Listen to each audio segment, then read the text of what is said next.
Hello po mga tiyay, good evening. Good evening sa inyong lahat. Mag-ano po ako mga tiyay, mag ano ng bidding? Magpalit ng bidding mga tiyay. Naisipan ko lang isama ko kayong lahat para malaman din ninyo na kahit gabi na, mayroon pa din tayong mga ginagawa dito sa bahay. So ito mga tiyaying, ito yung, tama ba to?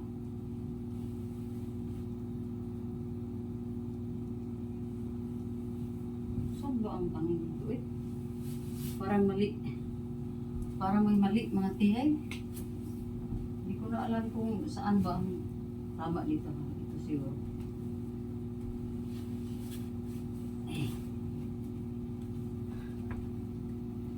Dahil kanina mga tiyay, hindi ko to napalitan. Tinanggalan ko lang siya ng bidding. Tapos, sinali ko na lang sa paglaba. Ay! Hindi pa rin. Hindi pa rin. Hindi pa rin siya.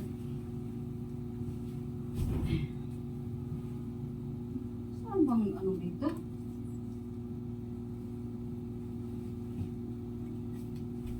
Ito. So, ito mga tiyay. Nagkalito-lito na tayo mga tiyaying. Nalito ako mga tiyay sa ano ba? Sa corner niya ba? Ito oh.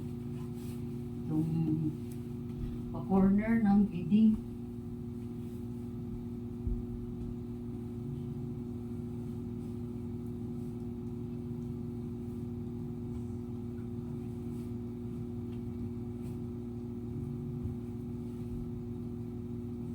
Kasi parang ano to siya na bidding mga tiyay, malaki ba? Malaki ata to.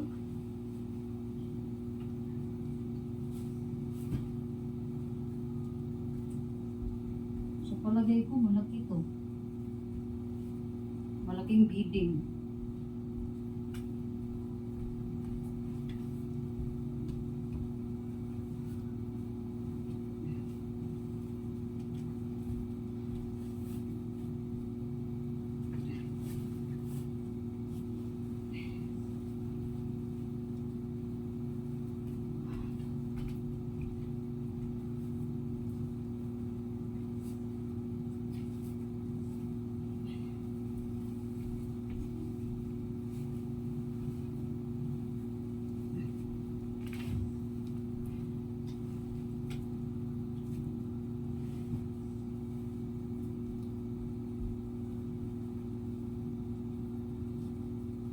So, nagkakapagod mga tiyaying.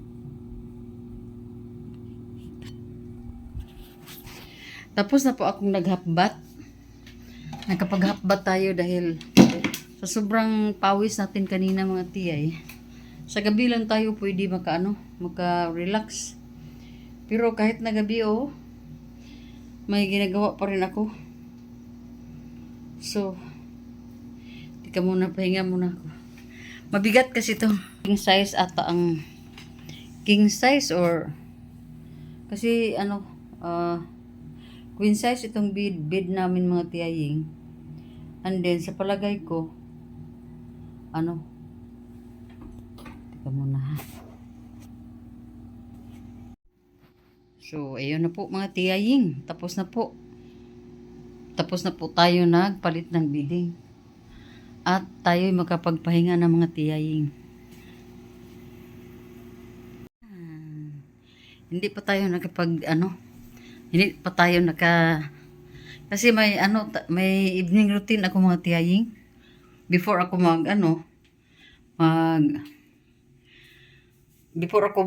matulog mga tiyay. Muna ako ng mga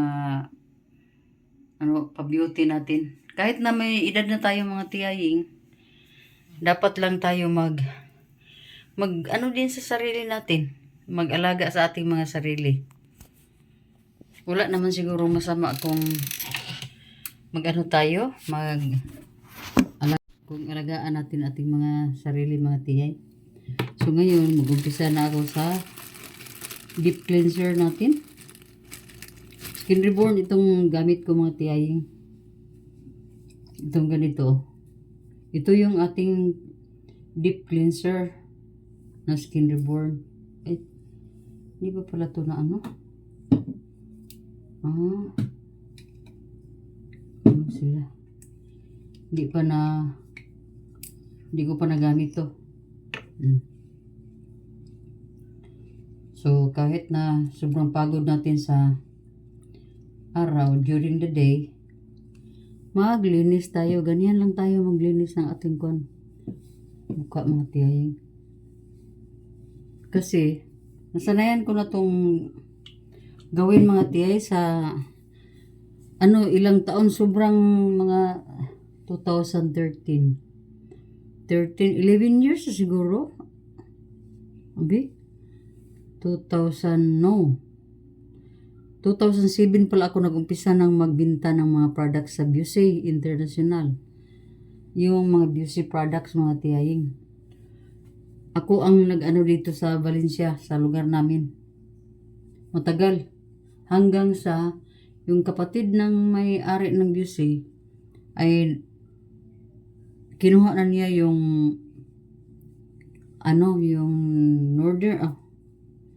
basta kinuha na niya tong Cagayan de Oro, Bukidnon, Iligan, Butuan, Valencia.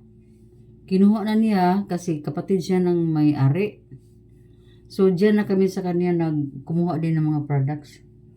Dahil andyan siya, dami niyang mga outlet, mga store, medyo na humina na yung ko mga tiyaying hanggang sa lipat-lipat na ako ng paninda o mga tinda or business. Pinasok ko na rin ang salon, 2 salon. Pero may beauty pa rin. Andyan pa rin yung mga estante ko ng beauty. Kompleto pa rin. Hanggang sa na mga tiyay. Hanggang ngayon, nagbibinta pa rin ako pag may order na lang. Wala na akong pwesto kasi pag COVID, doon na ako minto. Ginib up ko na yung mga pwesto ko mga tiyay.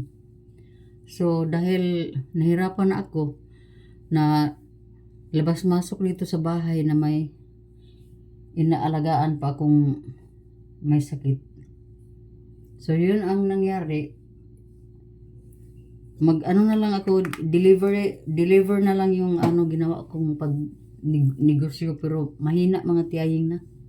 Kasi wala na kayong pwesto. Hanggang sa pati na rin ang Skin Reborn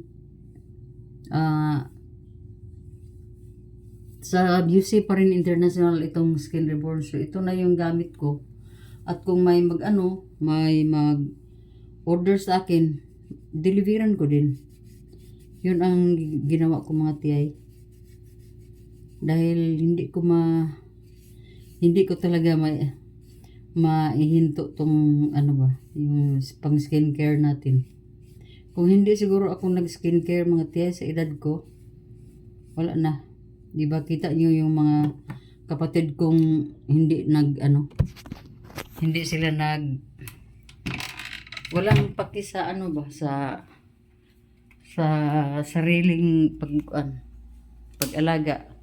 Makaligo lang, makahilamos or lang. Okay na. Pero ako, talagang ang gamit kong sabon ay yung sabon pa rin ng Skin Reborn pa rin ang sabon ko. Hindi talaga ako gumagamit ng ibang soap. Maliban lang doon sa banggira, doon sa kitchen. Hindi din ako gumamit ng mga tiyaying yung detergent bar para pang sabon ko sa mga basahan doon. Kasi nga yung kamay ko nga mapunit. So ang ginamit ko na rin matagal na. Mga T-soap din ang gamit ko kung maglaba ako ng mga basahan doon sa Yung sa banggira, pang ano, pang misa ng namin, ayun, gamit ko ay tisop na. So, yun mga tiyay. Na-share ko na naman yung mga bagay-bagay na ano, mga maliit na bagay mga tiyaying.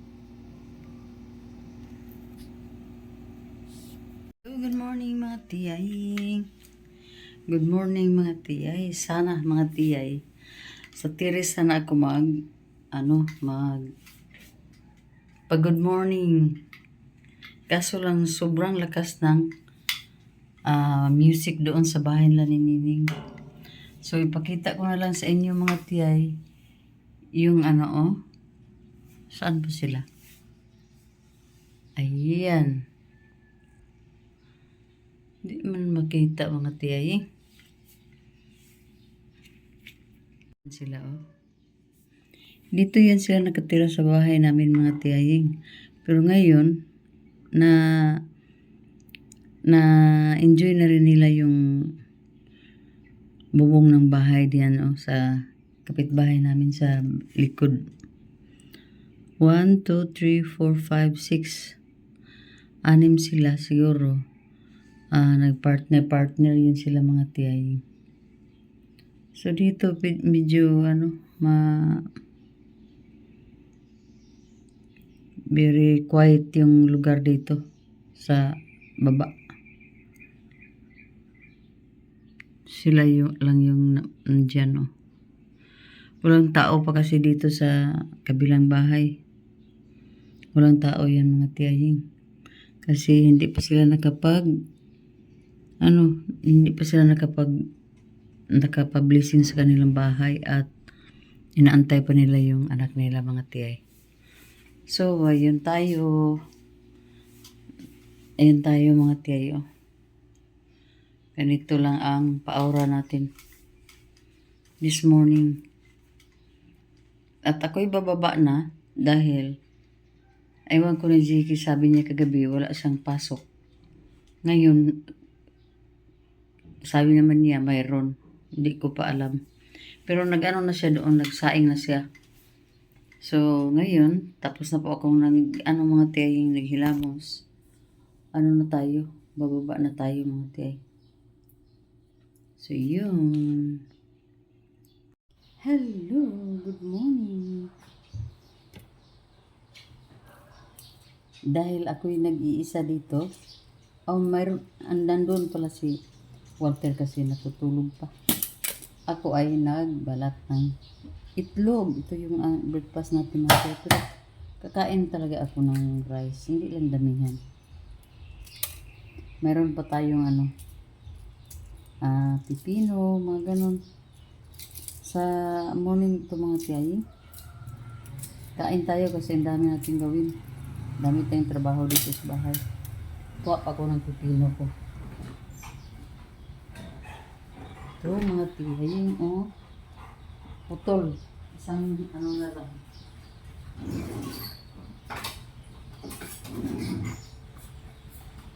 Kasi ginamit ko na yung isa, kinain ko na yung kalahati nito kahapon sa umaga din mga tiyay. So ngayon, balatan ko lang to. Ayaw ko nang may yung matigas ba. Muna ako dito ng pipino para mayroon tayong gulay. Ayan Ayan na po yung ating breakfast mga tiyay. Kuha tayo ng kutsara dito. Meron tayo dito. Natin.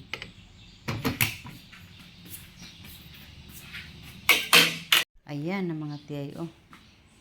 Yan, may apretada tayong tuna, 2 egg, pipino, at saka mayroon tayong rice. Pero mga tiyay, dahil kanina, hindi ako nagkape.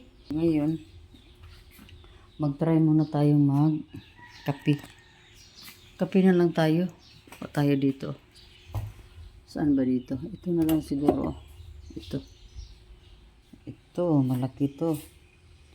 So, yan na lang siguro ang ating gamitin. At saka kuha tayo dito ng ito. Yan oh. Hindi ko talaga ano. Ito parang 3-in-1 din ito mga tiyaying. Pero pag maubos na to, di wala na.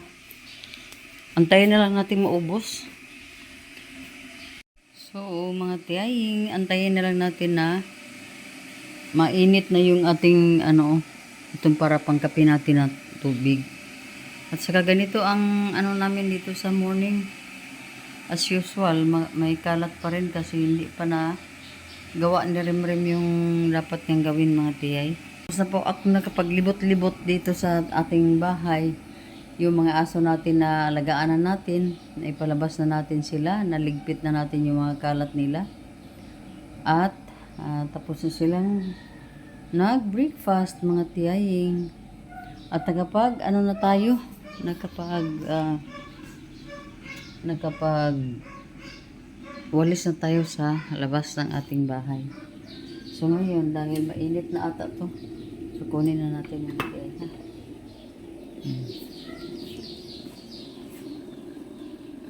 Ito oh. Damihan lang natin ng tubig para hindi masyado, para malabnaw ba, hindi masyado matamis. Pero hindi naman talaga yun matamis mga tiyay. So yun ang ating pa-breakfast. Yun ang ating pa-breakfast mga tiyay. Yan. Diyan lang kayo mga tiyay. At ako dito lang naman. Dito lang naman si tiyaying.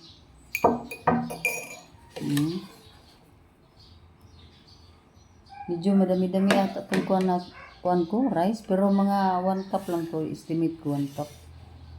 Or less than 1 cup. Nakaslibless tayo kasi mainit ang panahon.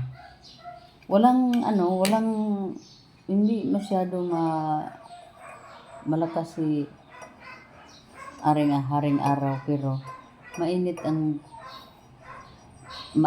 simoy ng hangin or walang hangin talaga. Parang walang hangin, kaya ang ano ko ngayon ay dito lang ako sa bahay. Sa itaas, sa second floor, hindi ko pa naligpit yung tinulugan ni Ziki, pero ang sa akin ay tapos na. So balikan ko lang yung mamaya mga tiyay. So dahil mahihain talaga ako pagdating sa talaga mga tiyay, pagsubo ng mga pagkain. So ang gawin ko mga tiyaying ay i-update ko lang kayo mamaya mga tiyay after breakfast. Hello, good afternoon mga tiyaying and mga tiyoying.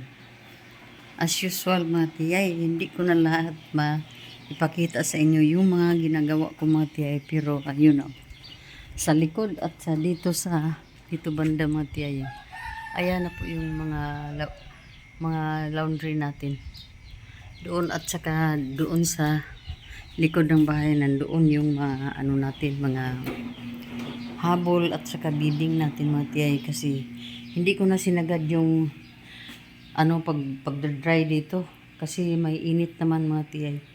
So hanggang ngayon meron pa tayong isinalang diyan, at antayin na lang natin na matapos-tapos niya maglaba yung ating yung ating washing machine mga tiyay. So ngayon, ito na naman ang ating pagdiskataan dito muna to mga tiyay kasi may nilaga ako ditong yung nilagang guyabano leaves. Iinom ako mamaya nito mga tiyay before ako mag lunch, kasi hindi pa ako nag lunch. So ngayon yun na natin ang ating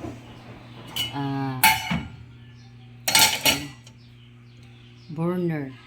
Iuna natin mga tiyay para makaumpisa na tayo ng pagluto natin. Alam niyo ba kung anong lulutuin natin mga tiyay? Ito. Na-prepare ko na yan lahat mga tiyay. I-prepare ko na kasi magluto tayo. Yan. Madaming onions. Ito. Kasi masira ito. Mabuti na lang nakita ko dyan sa ref na mayroon pala akong doon. Mayroong lagyan natin ng lagyan natin ng mantika. Hindi na natin damihan ng mantika kasi ayaw ko ng daming mantika mga kaya. Nakita ko sa ref na mayroon palang ampalaya at talong doon. So, kuha tayo ng hindi ito ating log. Sandok yung kahoy na sandok ang ating gamitin mga tiyayin. Tika muna ha. Ito.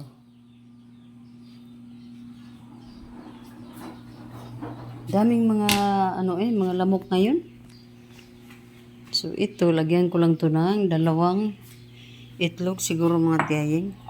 Kasi dalawang lang to kamayin ko na lang kung mga lamasern.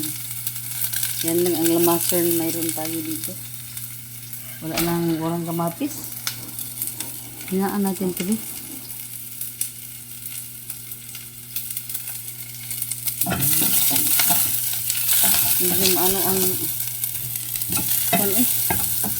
Medyo grabe ang paano lang kuan ba na lagay na natin diretso na natin to kasi grabe ang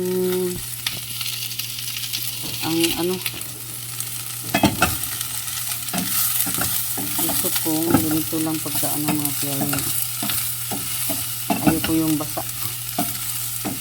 kaya before ko in-slice itong mga playa natin hinugasan ko muna kasi ayaw ko ng basa mga tiyayin.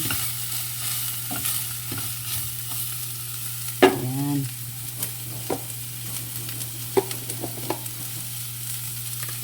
Maglagay tayo ng ganito ito.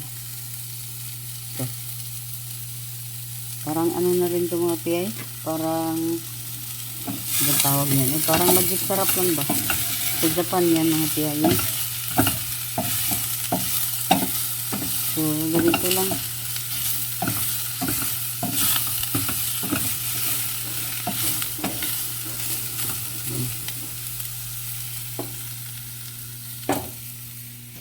Lang ang bahay worker, bahay duty, bahay helper mga tiyayi. Habang tayo ay naglaba dito, magluto tayo. So, i-update kita na naman mamaya mga tiyaying kasi mahirapan akong maghawak ng camera mga tiyay.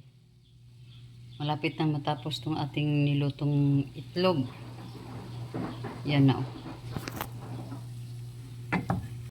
Hello once again mga tiyaying. Bit ko na naman itong basket kasi tayo mga tiyay sa ating mga laundry. Ayan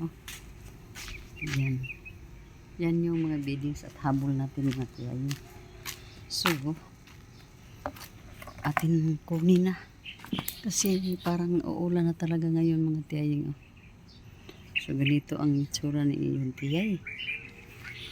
Sobrang tiyay na tiyay talaga. Tiyay na tiyay ang inyong tiyay. So, kasi palapit na si ulan So, dyan na muna tayo. Ay, ano ba yun? Pasama.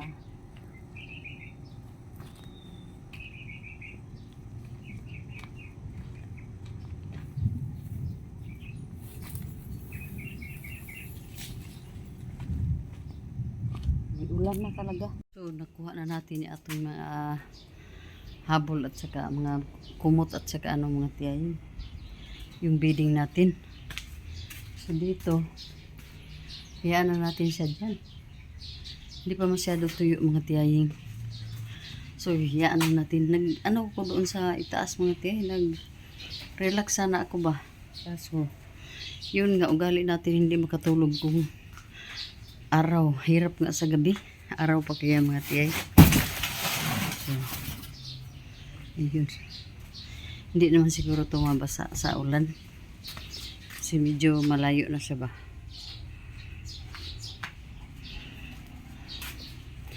So, pasok tayo. Parang di tayo masyado madilim dito, oh.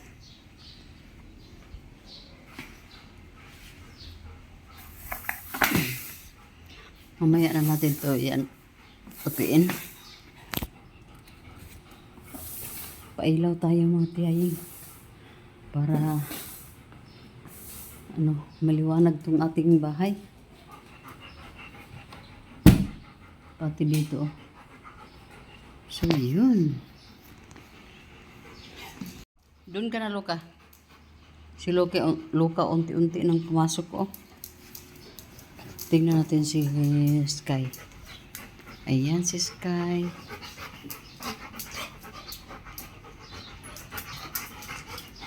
Diyan lang kayo, ha.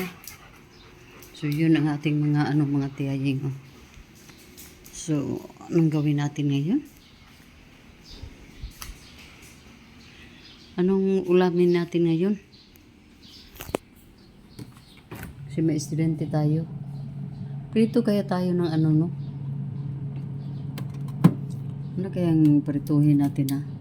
Kagabi ako ng luto ko ng baboy. Tapos, ito na lang siguro, manok. Sila lang naman yung mga bata lang ang kakain natin yan.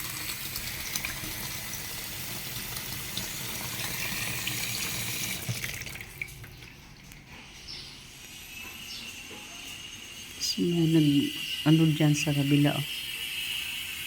Ay nako, medyo nagugutom ako ba? Na kaya ang pwede natin kainin. So dito mga tiyaying, medyo okay na. Ano kaya ang pwede natin kainin ngayon ba?